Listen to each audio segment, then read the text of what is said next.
Thank you guys for attending this informative speech on green energy laws and misconceptions. This is a speech class from Hutchinson Community College, and it's about some of the misconceptions and laws regarding green energy and its uses and applications that we can apply it to. Some of you guys may have seen commercials online with stuff that they're selling, some wind energy, solar panels, guaranteeing you ways that you can make money, that if you get this product you will make a profit, things like that. Well, that's not necessarily always the case, and there's some misconceptions and things like that. One of the first topics to talk about is water. Being that we live in the high deserts of New Mexico, water is always a top concern. And New Mexico State Statutes, Chapter 72-12, 1 through 28, discuss usages of water. One of the common misconceptions is you can just go ahead, buy a small little product, and drill your own well in your backyard. Water your garden, do whatever you're going to do with it, run fountains and stuff like that without having to use public utilities. Which is true up to a certain extent. But what they forget to tell you is, in the state, you still have to register for your permits. You can't just up and drill a hole and get the water and say, oh yeah, I'm free and clear. No, you have to file a petition with the State Department of Energy, obtain a permit, and they'll let you drill for non-potable, non-commercial use up to 1 acre-feet. But it has to be registered and listed. And a couple reasons for that is so that way they can get which strata is the water at, how much are you getting, and making sure there's no contaminations. New Mexico water is considered public. So you can't just build a dam and dam up any arroyo by your house and stuff like that and use the water accordingly. Another common misconception that people have, if they get an X amount of 1,000 gallons of water, drill a hole, put the water in there, even if the water dissipates into the ground, they can still later come back and collect that 1,000 gallons. No. Once the water goes back into the ground, it becomes public again. So that's why there's a big push where you see people collecting in above ground tanks. Now that's the New Mexico State statutes. Each individual city and county has their own ordinances. In certain areas in California, for instance, the big rainwater tanks that you see, those are actually partly considered illegal in certain counties. So you do need to check with your city and county agencies to make sure that you can also collect the rainwater, because sometimes they consider even fallen rainwater public use, not private. The next big topic that everyone loves to talk about is renewable energies from solar and wind.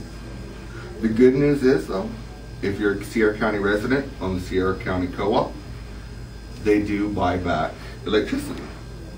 Charles Ford is the guy to talk to if you guys are interested in doing that.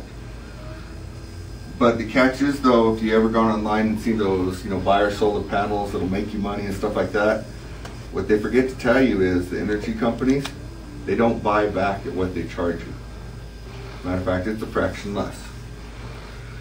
P&M in Albuquerque also has a buyback program, and they'll buy energy. I talked to Linda Sparks here in the city of TRC, and the city itself does not at this time have a buyback program. A couple things though, when you call them up, they'll give you an information packet. There are some regulations that come from the PRC, the Public Regulation Commission, and they will give you guidelines and stuff how to do it. You have to get an engineer to set up your solar panels, as well as you have to get a licensed contractor to put in the equipment. There are certain safety features that have to be put in to protect the linemen in case they have to work on the lines so that way they can shut off the electricity. So some websites will promote the use of, auction off solar panels and stuff like that. Well, with time, those solar panels decay. You can't just go out, set it up yourself, plug it into your electric box, and have your meter literally run backwards, like some people will say. It doesn't quite work that way. But there are some legal ways that you can use green energy to make money.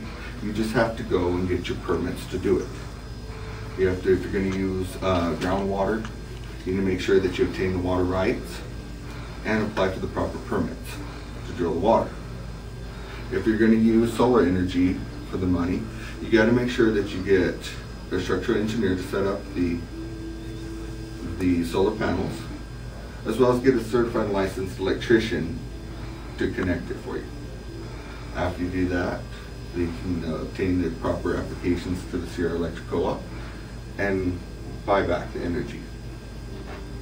Other more helpful ways to save money versus buying the expensive equipment and stuff like that is to conserve your use of electricity and water. That is going to be your number one bet. So watch how much water you're using. Water your lawn on areas like early in the morning or late in the evening. Limit the amount of water that you're using. Put in plants that don't use as much water. If you have any questions about anything that you're about to buy or use, make sure that you go about asking someone first. Unfortunately, certain websites and promoters, they can be a little misleading and have you think, oh yeah, well, I'll just do this simple thing. And it's happened to me. I had access to some land out in the desert, and I thought, well, you know what, I can get these solar panels really cheap on eBay. They're auctioning them off and rig up something and sell back that energy. Well, good thing I went into this and asked people, because it doesn't quite work that way. And there's different websites that promote the use of taking old motors and making your own wind turbines. It won't do any good here. You'll spend a lot of money on a project that just won't do. A book that T. Warren had written, Solar Energy Fundamentals, Design, Modeling, Applications, printed in 2002. Very good book if you want some more information on that as well. It'll tell you how to angle your solar panels, as well as set up things that are legal, such as your solar water heaters and things like that that you can use to kind of help heat up water in your house and things like that. Well, I hope you guys have found this speech very informative, and here in a minute I'll be able to answer any questions you guys might have. Thank you guys very much for your participation.